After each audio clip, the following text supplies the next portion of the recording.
যেই মেয়ের পেটের বাচ্চা নষ্ট হয় সেই মেয়ে তো অলক্ষ্মী, অপয়া। এক গ্রামে একটা অপয়া থাকলে গ্রামে উন্নতি হয় না, সেখানে আমার সংসারে অপয়া। কথাগুলো শরীফা বেগম তার ছেলের বউ রাবেয়াকে বলছেন। রাবেয়া টেবিল ধরে চুপ করে দাঁড়িয়ে দাঁড়িয়ে কাঁদছে। রাবেয়ার স্বামী শিমুল মাথা নিচু করে ডাইনিং টেবিলে বসে আছে। শিমুলের বোন মৌ কোচিং থেকে এসে সবাইকে একসাথে দেখে মায়ের সাথে গিয়ে জিজ্ঞাসা করে, কি হয়েছে মা? শরীফা বেগম ন্যাকা কান্না শুরু করে দিলেন। মাথায় হাত দিয়ে বলল, ওই অপয়া আমার সংসারে সর্বনাশ করেই ছাড়বে। ওই অপয়ার কুনজর আমার সংসারকে ছাড়খাড় করে ফেলবে। মৌ মায়ের পিঠে হাত বোলাতে বোলাতে বলল, আহা মা, কান্না করো না এভাবে। এভাবে কান্না করলে তোমার প্রেশার বেড়ে যাবে। তুমি বলো আমাকে কি হয়েছে? শরীফা বেগম রাবেয়ার দিকে তাকিয়ে মুখে ঝামটি মেরে দিয়ে বলল, কি আর হবে, পেটের বাচ্চাটা তো খেয়েছে, এবার আমাদের খাবে, অলক্ষ্মী কোথাকার। মৌ রাবেয়ার দিকে এগিয়ে এসে বলল, তা ভাবে কি কাজ করো বাড়িতে তেমন? সারাদিন তো গায়ে হাওয়া লাগিয়েই খোরো, একটু নিজের যত্ন নিতে পারো না? জানো তো আমাদের কত শখের ছিল এই বাচ্চা, একমাত্র ছেলের প্রথম বাচ্চা। সংসারের কোনো দিকেই তো খেয়াল থাকে না, অন্তত এই দিকটা খেয়াল করে রাখতে পারলে না। রাবেয়া আর কোনো কথা বলল না, কান্না করতে করতে রুমে চলে গেল।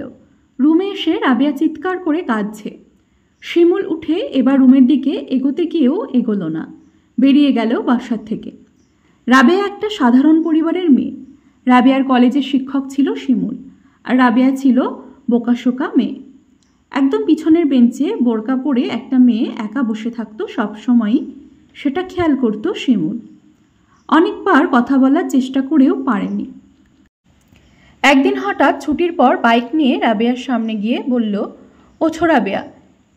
একটু ভয় পেয়ে রাবেয়া বলল, কেন? উঠতে বললাম ওঠো।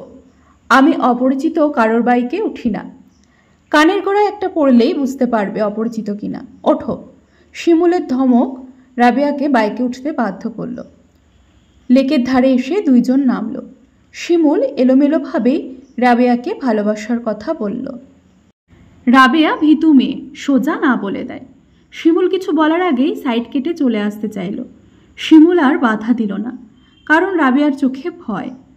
হয়তো আগে কখনোই এসবের সাথে পরিচিত ছিল না।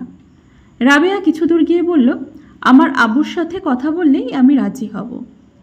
এবার শিমুল মহা খুশি। বাসায় এসে শরীফা বেগমকে বলতেই সে তেলে বেগুনে জ্বলে উঠেছিল। সে কোনো মতেই ওই মেয়েকে ঘরে আনবে না, একমাত্র ছেলের জন্য নিজের পছন্দ করা মেয়ে আনবে। এদিকে শিমুলও নাছোড়বান্দা, খাওয়া দাওয়া সব ছেড়ে দিয়েছে। ছেলের মুখের দিকে তাকিয়ে বাধ্য হয়ে রাজি হয়েছিল সে, কিন্তু আজও এর ফল ভোগ করছে রাবেয়া। এখনও মনের মতো বউ হয়ে উঠতে পারেনি সে। বর্তমানে ফিরে আসা যাক। রাবেয়া সারাদিন কান্না করছে, ক্লান্ত শরীরে কখনো ঘুমিয়ে গেছে ঠিক নেই। শিমুল বাসায় এসে রুমে গিয়ে রাবেয়াকে ডেকে তুলল। রাবেয়া চোখগুলো ফুলে গেছে।